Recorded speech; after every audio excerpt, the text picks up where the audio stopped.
Hello, hello, and welcome to episode 2. It's the Big Kitty Labs Inks episode 2. Hey, folks, it's episode 2 of the Big Kitty Labs Broadcast Inks episode number 2. Brought to you by your host, Dan Rockwell, aka Floozy Speak, coming to you live from the Dublin Big Kitty Labs headquarters. It is August 8th. It's approximately 11:20 a.m. And we just got off a really groovy conference call, and I figured let's make another fun video and break out some cool markers. And ooh, I think this is a cool marker over here. Yes, it's a bigger marker, and that's a thing to floss your teeth with. Sorry about that. So what are we talking about today with this episode?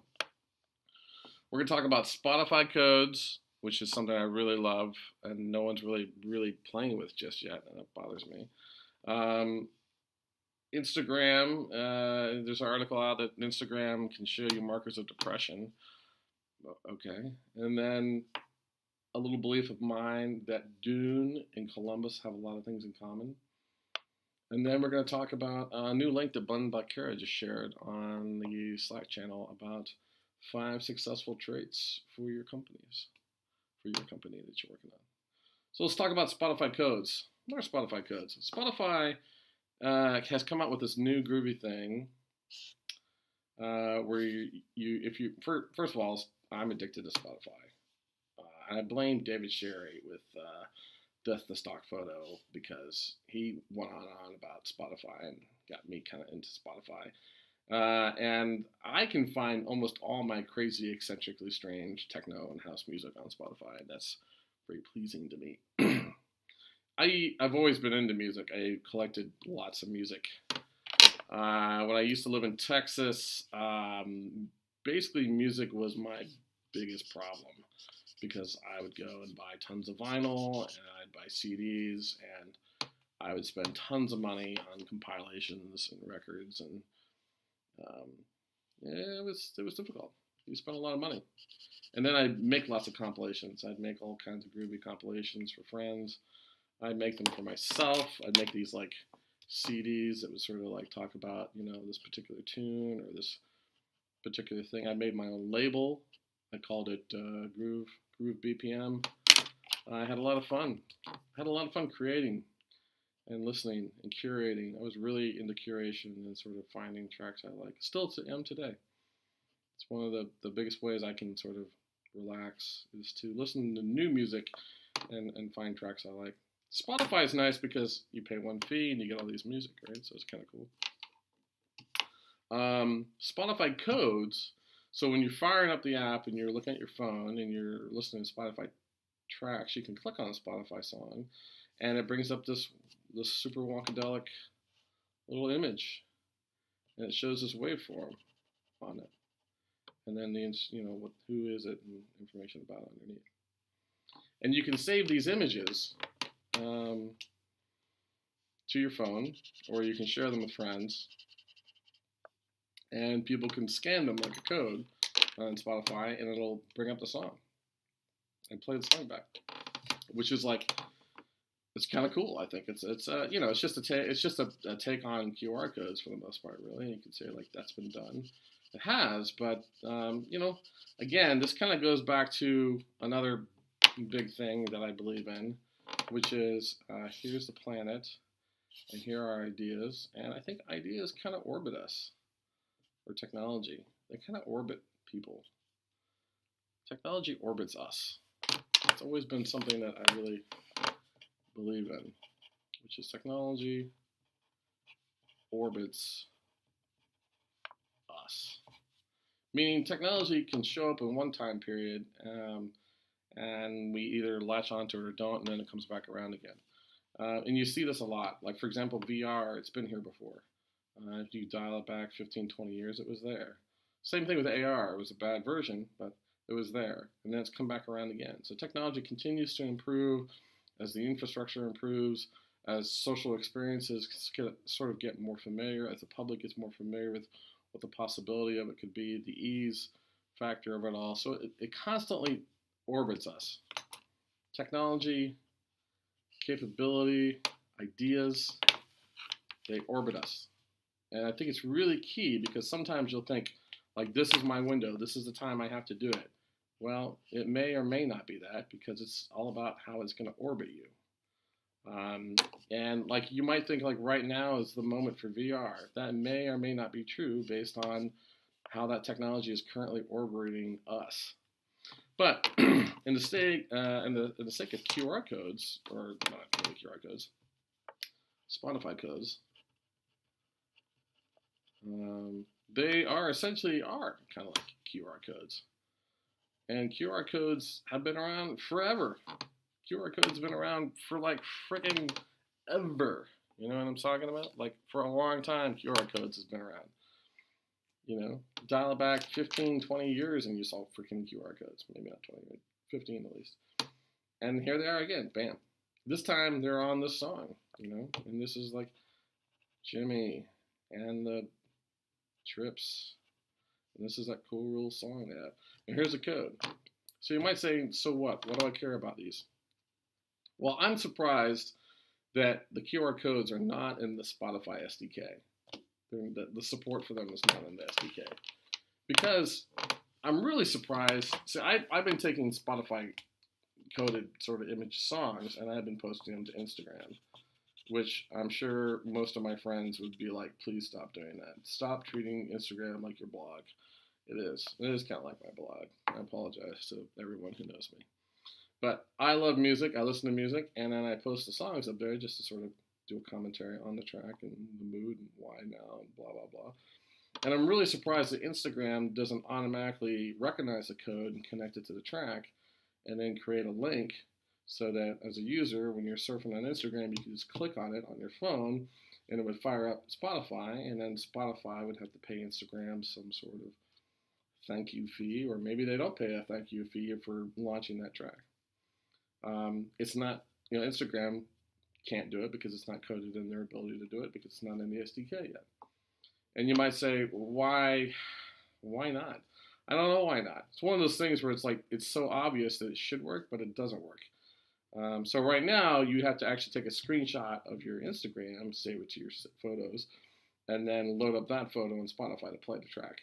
Kind of stupid. It's one of those things where as a developer, you look at it and go like, guys, can we just have the hyperlink information in this SDK? And then it would make Spotify codes go like mad on Instagram. And this kind of gets into the problem with technology in general in our general world right now is that everyone's a silo. Everyone's a silo based on what they want to communicate for experiences for us, right? Instagram has its silo. Spotify has its silo, and as a consumer, you're stuck in the middle of all those silos, which sucks. Yes, really. But it's just like, it's the way it is. Anyways, I really love Spotify codes. I wish that it would be available in the SDK so that I could do two things. Either one, essentially I could make my own app that allow you to basically share Spotify codes and then have threads and conversations about them, almost like a Turntable FM. People remember that. People remember Turntable FM? Yeah? Another amazing concept that came and died and likely is coming on again. In fact, there's a new version of Turntable FM actually that does work with Spotify. It's actually a dedicated app for the Mac, I think. It's I forget the name of it. Not nearly as popular, but great concept when it came out. But yeah, I still don't know why that they don't exist in the SDK. They should. So that's Spotify codes. Again, I love them. If you follow me on Instagram, how can we find you, Dan? Instagram/FloozySpeak. There you go. Find me on Instagram, and basically I'm 60% like music stuff, and like 30% cocktails, and then like 10% like photos of stuff. And some doodles. I do a lot of doodles on there. That's why I am. I've been thinking about myself in percentages. Like, what percentage are you? So another piece. Let's do, since we're talking about Instagram, let's go to the next article, which is And I haven't really read the whole article yet, but apparently Instagram can look at a photo of something, just a photo of stuff, and say this equals 40% depression, right? So they're basically finding, they're basically using machine learning and they're looking at images and they're telling a story about the kind of stuff you're sharing online, and they're saying, Dan shared this picture of a unicorn jumping through a haystack, and that makes people think that you are showing the markers of depression, man. So, I mean, that's no surprise, right? Using computers to basically determine whether or not you're happy or sad. These are things that Facebook was doing years ago. And why is it we can do this, right? Well, it's called frequency. Frequency, a lot of something can tell a story about something else. Or at least it can infer a potential story. And that's what's happened. They're inferring a story or believing in a story because of an algorithm. And there's probably a bunch of clinical papers around it too. I'm sure there's a whole database of images that represent various levels of depression. And then those images are basically somewhere in Instagram, and then there's a computer that looks at all those images and finds out if you're depressed. Believe it or not, Facebook itself can probably tell if you're depressed. I mean, they've done all kinds of things. Instagram can tell your gender, your sexual preference. It can do a bunch of stuff, right? Or Facebook can. Just because, again, it's frequency. What you post in frequency tells who you are. It's probably a thing that's not actually true. Like, we don't want it to be true. You are what you eat, right? That's what the whole thing is. Dan's always seen eating a box of Tootsie Rolls. Odds are he loves Tootsie Rolls. That's the correlation the computer makes. It kind of, I think early correlations really were not as accurate as the new ones today, where they're actually taking your persona and they build up a persona really about you, and they think they figure out who you are, and they put all these pieces together. It's just kind of, that's the kind of state of reality today, right? You have computers looking at you all the time, figuring you out and making assumptions. And I think that they're, I was thinking the other day, this is kind of a sub-thread about Final Frontier. What's a Final Frontier? I was thinking about Final Frontier, and I think there's a misconception, I believe, that the Final Frontier is like, space. Like, space is the final frontier for man, right? We get that from Star Trek. Space is going to be the final big thing that we all do and everything, and it's going to be the great giant discovery and the place to be. And most of us watching this video will not really be around when space is talked about, when people are data mining asteroids and going to Maneuver 38, which is so much better than Maneuver 44 because it's got really, really cool Cartarians, right? It's just space. It's like this limitless greatness that's going to be explored. That's going to be where the final frontier at. There's a part of me that says, no. I think in a lot of ways the final frontier is us. And really it's like us, this is a weird notion, us not knowing. Yeah. I was just thinking the other night, I think there's frontier in us, meaning that in people there's a frontier that's left. And all this technology is creating more and more cohesion, like we get more and more connected, more and more inference in who we think we each other are, but there's still this, I feel like there's going to be this calling to sort of maybe not know so much about each other through technology. It's something that we want to learn from just interacting with each other, talking to each other, having experiences with each other. Like that, to me, is going to be sort of that constant final frontier. Because it's closer to the soul. This is going to get figured out, right? They're going to do warp drive. They're going to do colonies. They're going to do space elevators. They're going to build technology. This is lifeless. This is alive. This is lifeless. This is lifeless. This is lifeless. This is alive. I feel like the final frontier has to be something that is more intrinsically human. And for as much as we build so many technologies to understand and wrap the mind and read the mind, I feel like there's still going to be some translation there that's going to make it new, more fulfilling potentially. Deep, I know. But that was just a deep thought I had the other day. I'm thinking, God, I feel like there's more here, right now, and of course, what's crazy is we're like rapidly going into this era of doing this, right? Which has everyone freaked out about this. Skynet. Everyone's freaked out about Skynet. It's kind of a big deal. But AI, we're going to build this sort of sentient, intelligence that'll, take everybody out. I don't know. I still have to figure out us. I feel like technology dumbs our senses down, makes us more and more like a computer, and less like a human. And then that's kind of an interesting thing.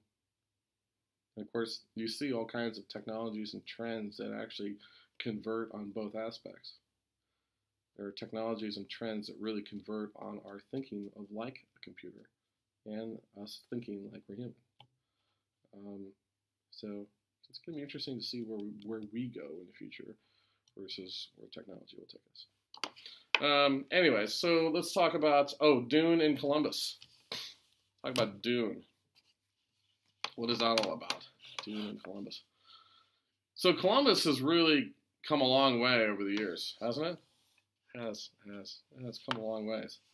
Like Columbus, like in 2008, when I first got into the startup scene, we were kind of like this, and the Valley was like this, right? The Valley was really cool. And now I feel like, and then like in 2014, I think Columbus was kind of like this, and the Valley was still pretty much like this. And now we're in 2017, I feel like we're kind of like more like this, and like the Valley is this. Like, whoa, we passed the Valley. Well, not really, but I think perceptually we're trying to in this show, that we're seeing more people from the Valley, move to Columbus. That's kind of groovy. But we're more proud of Columbus, or at least the marketing is making us feel more proud. There's a lot more campaigns to let us talk about and think about how Columbus is better, or getting better. And I think I always feel like we're sort of obsessed with the underdog image, The underdog image goes a long way, When someone's in the lead, you have a lot more energy to sort of beat. What happens when you're in the lead?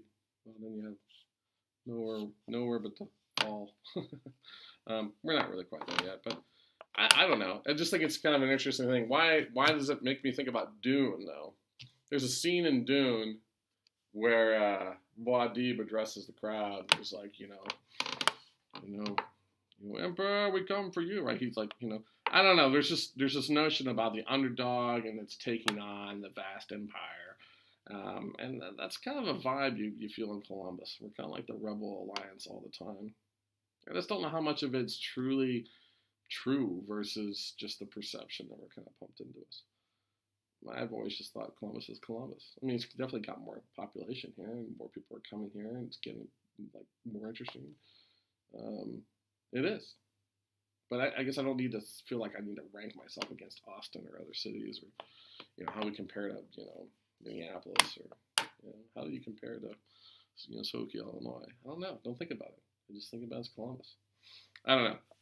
But we are driving more attention to Columbus. So long live the fighters. Dune, desert planet. I don't know. We're part of us, I think, are obsessed with that notion of who we are. Okay, this was groovy. I'm gonna tear this piece out. Whoa. Yeah, just tear that out. We're gonna work on this backside. Conserve paper. Let's talk about Ben Bakura. Went online the other day, and he posted 5 successful traits of your company that your company should have. It's an interesting post. So one is movement. You can't really see that there. We should have like a crazy. Should be like a crazy side view of things. Maybe. Movement. Oh yeah, that's kind of groovy. Movement. Explorer. Still can't really say that. Sorry. Speed, empower, and collaboration. How do you feel about that? You think that's true?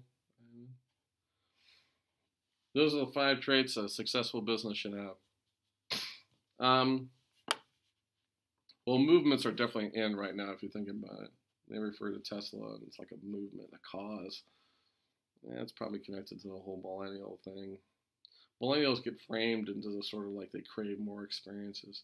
It kind of sucks that every generation that comes out has to have sort of a defining marker about who they are. In reality, they're probably just more people. But hey, whatever. Explorers, kind of like, I think that was Amazon. It was kind of all about explorers. And Facebook is kind of refers to speed. I hate thinking about all those other companies. But anyways, I do think a movement matters. Movement is basically a cause. It's gives you, like why you're doing it. Explorer is kind of sort of thinking about, what you can do. And really sort of also thinking about value. What kind of value you can bring to the table. Speed is just go faster. To me, this is the big one for Big Kitty. I've always been about speed. I think making decisions and making the wrong ones faster is better than making the right ones and taking them forever to take. You know what speed does? Speed gets you data. Speed gets you closer to finding out if you're any good or not. Too many people spend their months and days thinking about whether or not they should maybe go outside. Just go outside. Just go. I think empower is important because everybody wants to feel like they can have an effect or have a chance. Empower is important.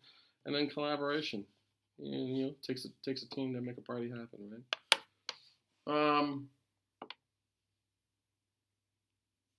One thing that's true about today's internet connected world is that posts that list things are very popular to read. They get better traffic and views because you're saying 5 things.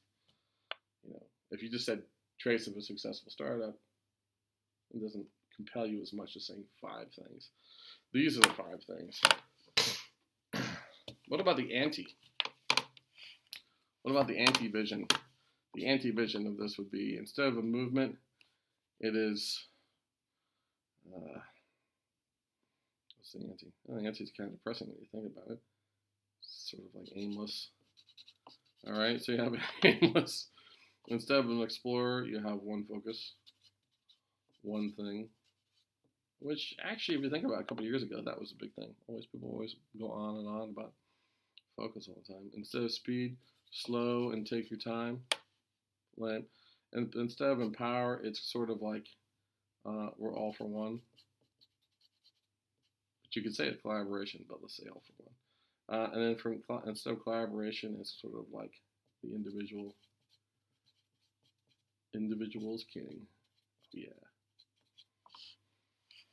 Maybe aimless is not so much it. It's just to say that, maybe it's not about you. It's not about you. I could see someone write a similar post and probably make a case for those just as well. That's the beautiful thing about writing. You can make a case for lots of things. All right. Well, what are we at? We're coming up on 24 minutes. That's probably enough. That's enough for this episode. Let's write down, what was this? This was episode, wait, where was it now? Oh, you're right, we did. That was episode 2 of Inks. I'd love to hear some comments. I don't know, my YouTube comments are turned off. Anyways, find us online. Tell us what you think. And again, Big Kitty Labs is here for you. We can do a lot of cool stuff. One, we can have really great ideations like this and think about what you're trying to build, take to market. Or we can just build you an app, or just build some cool software. Or, maybe you need a website. Odds are you're sitting on a big idea. Let's end it with that. So this is something I used to talk to people all the time about, especially with students and just about any time I would meet somebody. Usually right now, most people are working on their big idea. And I challenge you that I think if you are working on a big idea, odds are you have between 1 to 2 other ideas. Yeah. Every person that's working on a really big idea and it's like their sole focus is kicking around 1 or 2 other ideas. I always liked that notion. It was a guess at first when I met people, but then I really believed it because more and more people I asked, they actually had 2 other ideas. Most people actually do have 1 or 2 other ideas outside from the really big idea that they're working on. And you could say, well, Dan, don't mess them up in their focus. It's not about that. It's just that when you work on the first big idea, you sort of work on pattern recognition and you sort of build a skill for that. And if you worked on a lot of big ideas, you do this a lot, and you actually force yourself to spend more time here because you see this as 1 or 2 other ideas. You see this as a fragmentation or as a bad thing. When in reality, it's not. And I really succinctly believe sometimes that you may actually have to build this one big idea in order to and like build and like fail potentially in order to get to these. But I think it's interesting. So you could say, Dan, how many, what's your big idea you're working on now? Well, Big Kitty is a big idea. Right? Do you have 1 or 2 ideas? Are you kidding me? No, 1 or 2 ideas. I thought like 12. It's true. And they're in different stages of reality. Yeah, we'll get to those. But ideas are great. Another big thing that people give, they always tell me, I always hated it. I always hated when I heard from this from my friends. Execution. Execution is king. Right? Like, execution matters more than ideas. I get this all the time. I don't believe it. I mean, I do and I don't. Execution may be the big thing that matters in an idea, but an idea is your muse. Like, an idea is what got you up in the morning. Idea is what stopped you in traffic. The idea is what made you like stare off into space at happy hour and realize these patterns that you just formed in your head. Like, they matter just as much. Execution definitely matters, but execution without the passion of what you're doing and why you're doing it doesn't matter. Why hustle if you don't know what you're doing? Hustling for. So ideas matter just as much. So again, what's your big idea? And then what are your other 2 ideas? These are the crazy ones too. These are the ones that you just think are like whimsical. Oh my God, that would be kind of weird and fun. Those are really cool because they're kind of going on less data. They're taking less neurons in your brain to work on, and they actually could potentially do greater things. This thing gets all your attention on all your focus, but it gets all your anxiety, it gets all your angst, it gets all your worry, it gets overloaded. These guys, the things that sit in your brain. You see it at the park when you like watch a kid go up to a slide. You're thinking, wow. You like see it in a street corner. You see it online. You're thinking about it, but you don't give it a whole lot of attention. And the more it matures on as little energy as possible, the more interesting I think it can be. Anyways, all right. So that's it for this episode, folks. Thanks for listening and watching to the Big Kitty Labs broadcast, The Inks, episode number 2, here on August 8th, 2017. And we'll talk to you soon.